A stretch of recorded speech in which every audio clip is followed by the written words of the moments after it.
बधाई हो दोस्तों, 79,000 को क्रॉस कर दिया आपके सेंसेक्स ने और 24,000 को क्रॉस कर दिया आपकी निफ्टी ने। लेकिन अब आपको गुस्सा बहुत आ रहा होगा मेरे इस बोलने पर। क्यों? क्योंकि आपको अपने पोर्टफोलियो में रिटर्न तो दिख नहीं रहा होगा।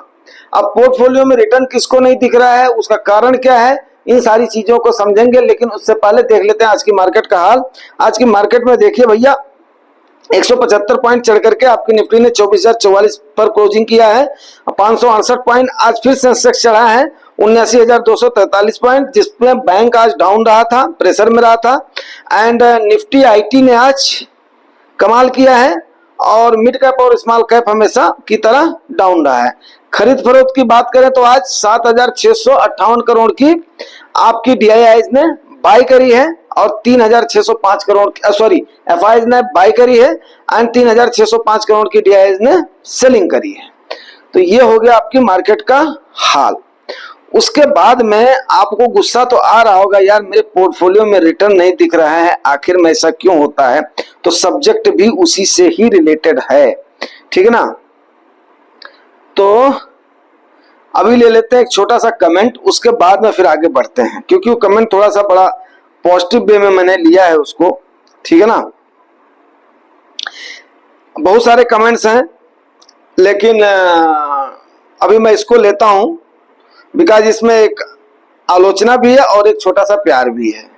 क्या बक रहे हो, कभी इधर की कभी उधर की, कंटेंट पर मेहनत करो बाबू। ये बोल रहे हैं गौरव रंधवा जी। तो रंधवा सर, आपको सुझाव के लिए बहुत बहुत धन्यवाद। लेकिन बड़ी विनम्रता से मैं आपको बोलना चाहूंगा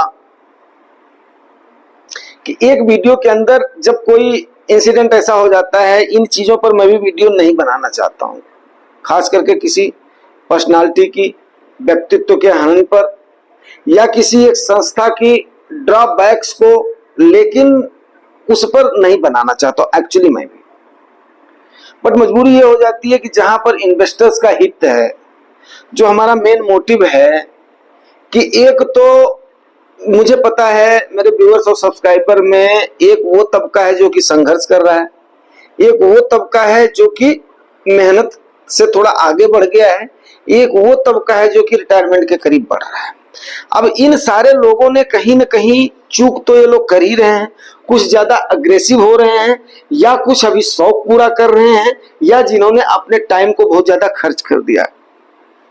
अब उनको सेविंग प्लस इन्वेस्टमेंट प्लस उसके बाद में इसके दांव पेच को सिखाने के लिए कई बार कुछ एग्जाम्पल्स ऐसे देने पड़ते हैं कि आप लोगों को लग जाते होंगे कि हाँ मैं उन चीजों को डाइवर्ट कर रहा हूं। बट ध्यान को डाइवर्ट करने के लिए थोड़ा सा उसको लाना पड़ता है। अब आपके सुझाव के लिए बहुत बहुत धन्यवाद। अब रही बात कि चलिए हम आज वाले कंटेंट पर थोड़ा सा बात कर लेते हैं कि आखिर 2024 में इतने स्कैम क्यों दिख रहे हैं।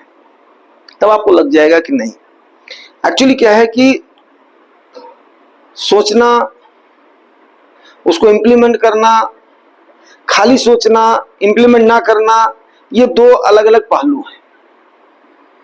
तो आज इस पर हम सोच लेते हैं और इसको इम्प्लीमेंट कैसे करें उन चीजों को देख लेते हैं। सबसे पहले हम चर्चा कर लेते हैं, उसी में कई सारे कमेंट्स भी हैं, अब उनका कंसोलिडेटेड मैं जवाब दे दे रहा हूं कि जाहिर सी बात है कि अगर निफ्टी इतना हाई जा रहा है, सेंसेक्स हाई जा रहा है, 80,000 के पास आपका सेंसेक्स पहुंचने वाला है और 24,000 को क्रॉस कर दिया आपकी निफ्टी ने, तो इस मूव को अगर हम कंपेयर करें तो तकरीबन मान करके चलिए कि निफ्टी जो है ना, जून के महीने में 1,500 पॉइंट की रैली कर दी, जो कि वन ऑफ द हाईएस्ट इसको हम मान सकते हैं।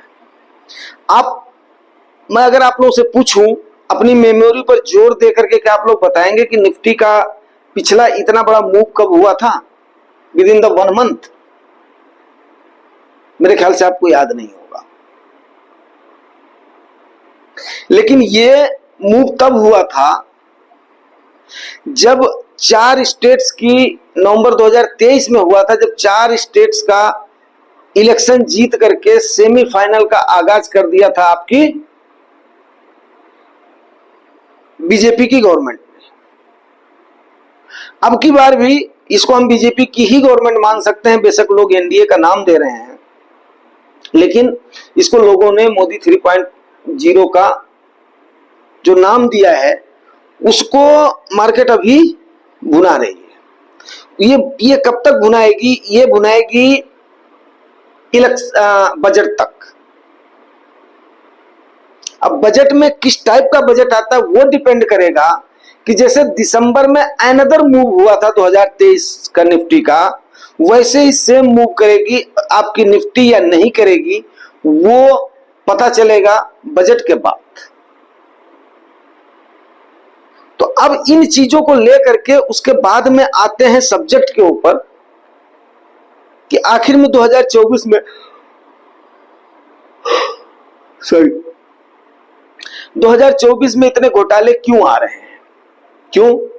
क्योंकि आप देखिए 2023 के 2022 में आपको रिटर्न नहीं मिला है, लेकिन 2023 के अंदर आपको मिड कैप ने कमाल का रिटर्न दिया है, स्मॉल कैप ने कमाल का रिटर्न दिया है, लार्ज कैप आज के टाइम पर रिटर्न दे रहा है, और तकरीबन हर सेक्टर चले हैं एक आईटी को छोड़ करके। तो अब इस प्रकार का जब हर सेक्टर का मूव दिखा है तो कहीं ना कहीं जो जानने वाले हैं मार्केट के, जो अच्छे से समझते हैं, जो मैनेजमेंट को समझते हैं हमारे जैसे, उनको इस बात का पता है कि डिमांड ज्यादा जनरेट करी गई है। अब वो डिमांड ज्यादा जनरेट कैसे हुई है, आज के टाइम पर इन्वेस्टर अपने आप को ठगा हुआ कैसे महसूस कर रहा है, वो मैं आपको बताने की कोशिश करता हूं। डिमांड जनरेट ये हुई है कि बहुत सारे इन्वेस्टर्स जो है ना, वो आए हैं इस रिटर्न को देख करके, और उन्होंने मार्केट में भर भर करके पैसा लगा दिया है, जो कि एक अनाड़ी शख्स है, अनाड़ी है। अब इतने बड़े मैसिव मूव को आप किस लिहाज से लेंगे? इतने बड़े मैसिव मूव को आपको लेना पड़ेगा बुल रन के लिहाज से। ठीक है सर। अब आप इसको अगर बुल रन आई है, अब इस बुल रन में क्या हो रहा है? इस बुल रन में कोई भी बुल रन ऐसा नहीं है, कोई भी बुल रन ऐसा आपको नहीं मिलेगा कि जिसमें इस प्रकार के अपवाद ना आए। बिकॉज क्या होता है, ये धन ऐसी चीज होता है, बहुत लोगों के ईमान को डगमगा देता है। अब ईमान किसका डोला है? जो कि एक जाने पहचाने हुए चेहरे थे या जाने पहचानी हुई संस्था थी, जिनके पास या जिनके कहने से भर भर के अमाउंट आया है, वहां पर उन्होंने अपना गेम खेल दिया है।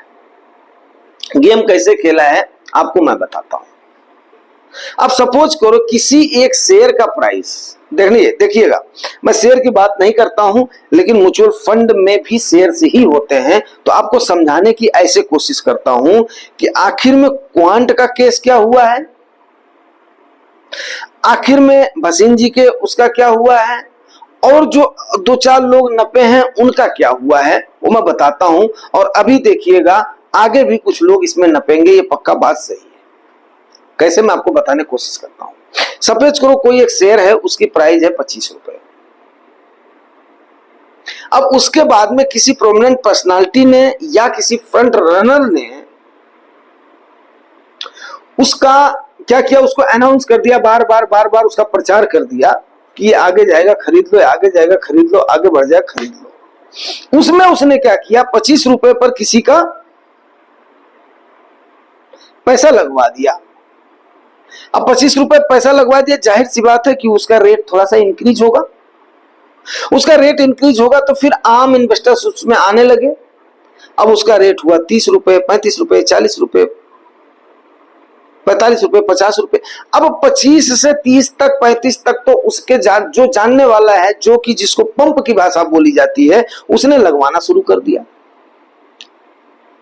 अब उसमें चाहे इंडिविजुअल इन्वेस्टर हो, चाहे कोई जानकार हो, चाहे कोई भी हो, अब उसका रेट पहुंच गया 50 तक, तो वहां पर मच गई भगदड़, क्योंकि उसकी डिमांड ज्यादा हो गई, बट शेयर्स की क्वांटिटी उतनी है। अब उसका रेट लेकर के खरीद करके जो बढ़ाकर कहां चले गए, 75 तक। अब 65 पर, 60 पर, 75 पर क्या किया, अगले ने अपना बेच लिया। 75 पर पहुंचा नहीं कि 25 वाले ने क्या किया, 25 वाले 30 वाले ने बेच लिया। अब उस शेयर का प्राइस हो गया धड़ाम, वो आ गया 60 पर, 60 पर हो गया। अब उसके बाद में क्या हुआ कि वो बंदा जिसने 65 पर खरीदा, 61 पर खरीदा, 62 पर खरीदा, 63 पर खरीदा, 65 पर खरीदा, वो ऊपर अटक गया। वो अब वहां से चिल्ला रहा है बचाओ बचाओ बचाओ, कौन उसको बचाएगा? अब आप लोग बताइए। तो इस प्रकार से इसमें ये गेमिंग हुई है। अब गेमिंग कैसे हुई है, म्यूचुअल फंड इसमें कैसे हुआ है? आखिर में जब ये सारे की डिमांड बढ़ी है, जब पैसा आया है तो डिमांड बढ़ी है, डिमांड बढ़ी है तो उस लिहाज से उसकी कीमत नहीं रह गई थी। वहां पर ये पंप डंप का खेल अभी जो ये सेबी ने स्टार्ट किया, अगर ये गांठ जांच होगी तो बहुत सारे लोग आएंगे। तो उसमें म्यूचुअल फंड्स ने भी क्या किया है, उनके पास भी पैसा आया था, उन्होंने भी उन शेयर्स में पैसा लगाया है। और इसी चीज को बार बार आप लोग देखिएगा, जो सेबी का स्टेटमेंट आ रहा है, ये बार बार यही स्टेटमेंट आ रहा है। तो सबसे बड़ा जो इसका 2024 के इतने बड़े स्कैम का ये है, एक तो नंबर 1 बुल रन रहा है, दूसरी चीज क्या है कि डिमांड को जनरेट करी गई है, वहां पर रिटेल इन्वेस्टर्स का जो पैसा आया है। एक्चुअली क्या हुआ है कि ठीक है, इतना ज्यादा अभी हमारा कोई पी इतना ज्यादा नहीं हो गया है, लेकिन कुछ चुनिंदा शेयर्स की क्या हुआ है कि उसकी डिमांड को उसकी डिमांड को इंक्रीज कर दिया गया है। अब दिन भर काम करने के बाद में टायर्ड हो जाता आदमी, रात के कितने बज रहे हैं, करीब 10:30-11 बज रहे हैं, ठीक है ना, तो उसको इंक्रीज कर दिया जाता है। अब वो इंक्रीज होने के बाद में वहां से जब आपका डंप हो जाता है तो इन्वेस्टर क्या करता है, फंस जाता है। वैसे ही आपका फंड मैनेजर वहां पर क्या करता है, उसको जब देख लेता है कि यार यहाँ पर तो थोड़ा सा झोल हो गया है, तो उसके बाद में उसको बेच बाच करके निकलता है, क्योंकि उसको बेचने की उसकी आजादी है। लेकिन जो है रिटेल इन्वेस्टर उन चीजों को नहीं कर सकता है।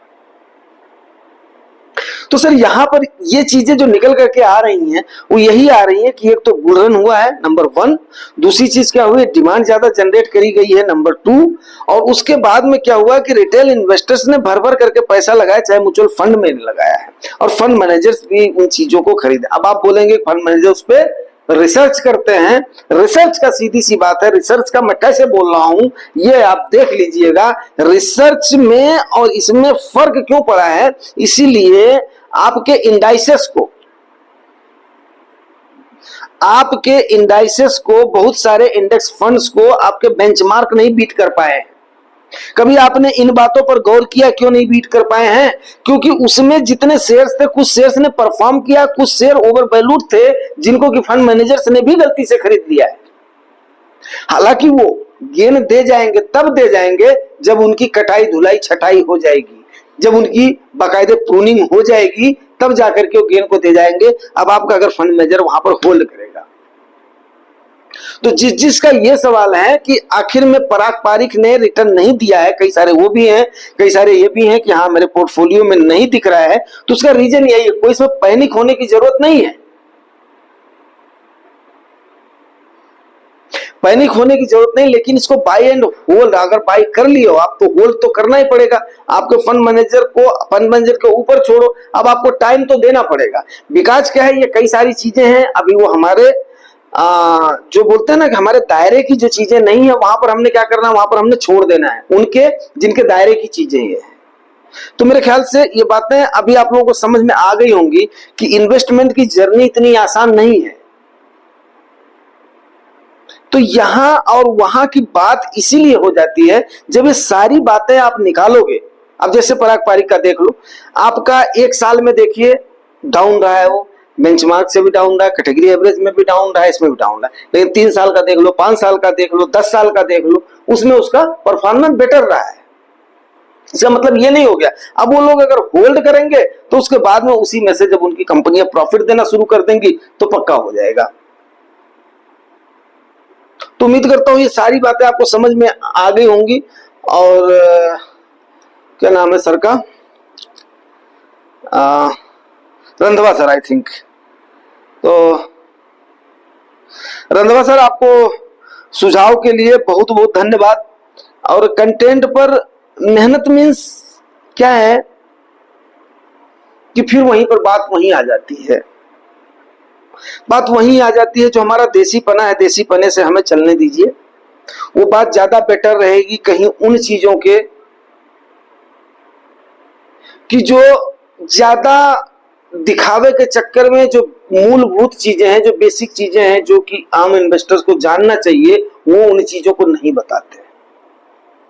बट मैं आपको विश्वास दिलाता हूं कि अगर जो भी सब्सक्राइबर या व्यूअर हमारा परमानेंटली इन चीजों को फॉलो कर रहा होगा ना, और इनको अगर फॉलो कर लिया होगा सही तरीके से, आपको अपने पैसे को थम थम के सोच सोच के, और जो बोलते हैं ना एक टाइप से दांव से थोड़ा पेशेंस के साथ अपने पैसे को लगाएगा ना, वो पक्का देखिएगा प्रॉफिट में जाएगा, और वही भर भर करके थैंक यू भी बोलेगा, ये भी आप मान लीजिए। और जो कई बार यहाँ वहां ये वो करके, ये शेयर बढ़िया है, ये फंड बढ़िया है, इसने इतना रिटर्न दे दिया, उतना रिटर्न दे दिया, जो यहाँ वहां करके कूद कुदैया करेगा, जो फंडामेंटल्स को नहीं समझेगा, बेसिक्स को नहीं समझेगा, उसके बाद में पैसा लगाने की कला को नहीं समझेगा, फिर उसके बाद में कई सारे जो आने वाले इवेंट्स हैं उनको पहले भाप करके नहीं रखेगा। अगर मान लिया जैसे आज की डेट में कुछ उसको खरीदारी करनी है, जब उसको दिखाई दे रहा है कि ये सारे इवेंट आ रहे हैं, उस समय जब वो अपने आप को इस चीज को रोक लेगा कि आने वाले इवेंट में मेरे को होने, जैसे मैंने ऑलरेडी बता दिया था कि भाई इलेक्शन के टाइम पर तो पक्का हर बार होता है, उतार चढ़ाव होता है, ये 3-4 महीने आप लोग तैयार हो जाएं। फिर अभी मैं बार बार कई सारे वीडियोज में बोल रहा हूँ कि भाई बजट तक इंतजार करो, पक्का हमें मार्केट इन्वेस्टमेंट का मौका देगी। लेकिन अब आप ऐसे ऊपर के लेवल में बाई करोगे तो आपको फंड मैनेजर भी ऊपर के लेवल में बाई करना पड़ेगा उसको। बात को समझने की कोशिश करें। और ये मैं आपको एक बात अंत में बोलना चाहूंगा, जो कि जैसा कि मैं हर बार बताता हूं, इन्वेस्टर्स को क्या करना चाहिए। इन्वेस्टर्स ने कहीं नहीं पैनिक होना है, ये सारी चीजें आती हैं और चली जाती हैं, हर बुल रन में ये सारी चीजें आती हैं। हमें इंतजार करना है डिप का। अगर आपके पास पैसा आपने रखा हुआ है तो थोड़ा सा डिप मिलते ही अपनी पोजीशन बनानी है, नहीं तो जब थोड़ा अभी रुको, क्योंकि मार्केट अभी जहां पे गिरदी में है, इसको गिरदी को देख करके एंजॉय लो, जो भी आपका पैसा लगा हुआ है उसका एंजॉय लो। जब बाई करने का मौका मिलेगा तो आपको जरूर बताया जाएगा।